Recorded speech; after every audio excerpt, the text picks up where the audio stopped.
Hello guys, welcome back to my channel. For today's video guys, sa mga school katulad sa Lyceum of the Philippines dito sa Cavite, General Trias Cavite, bawal ang mga color here. So yung aking daughter, nagkulay siya ng balayage, di ba? Ang daming mga highlight, oh. So ano nangyari, na-confiscate yung kanyang ID sa mga security. So bawal ito. And tingnan natin. Ayan o. Ayan, ang daming highlight niyan.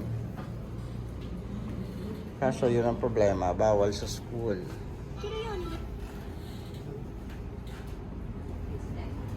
So ang gagawin natin dyan, dark natin yung kulay niya. Ang ganda ng dumaan.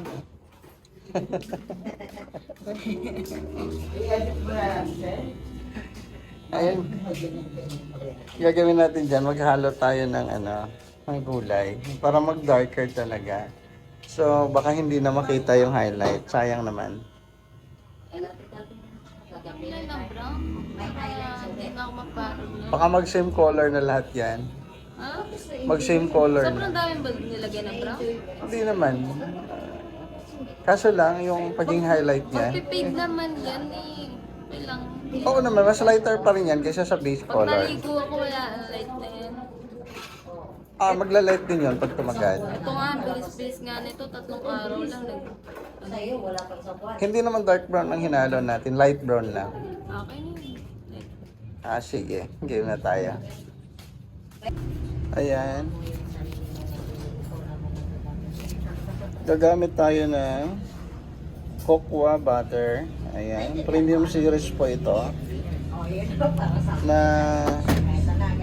ito yung 7.11 or dark ash blonde.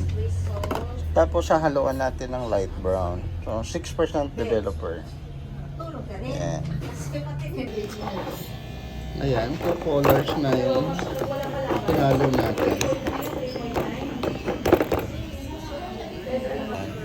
So, magto-tone down yung highlight niyan. So, hindi na ganyan yung labas. Mas darker na.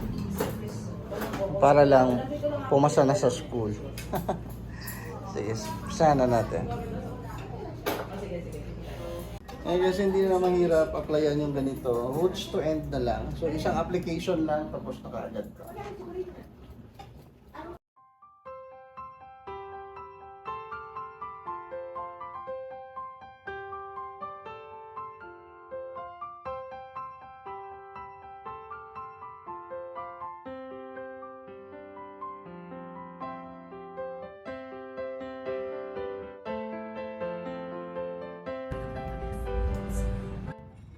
Ayan na guys. Ayan ang result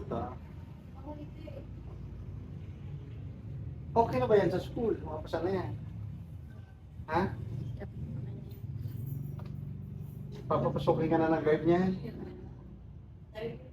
Yung highlight niya dati na puting-puti, tsaka yung ash white na yung highlight niya. So ngayon, ayan, nag-blend lang siya. So ang kinulay lang kasi natin dito, 7.11, ibig sabihin dark ash blonde at saka light brown, pinaghalo natin.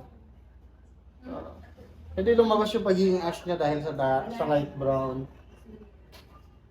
Pero nag-tone down siya. Kaya lang, ang bilis lang din itong mawala eh. Siguro around 2 weeks, lalo pag madalas ka mag-blower at saka mag-plancha.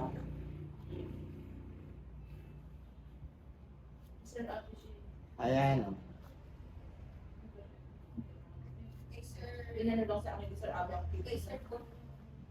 Dito maraming highlight sa ilalim.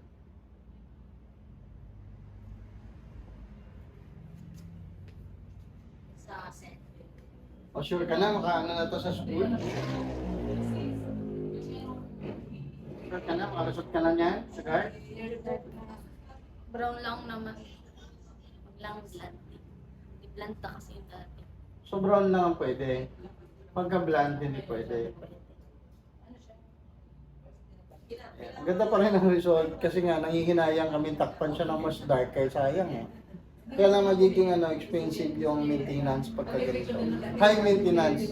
Dahil every 2 weeks kailangan mo magkulay. Every 2 weeks. Kasi 2 weeks ago, kinulayan namin eh. So ngayon 2 weeks, ito na naman. After 2 weeks.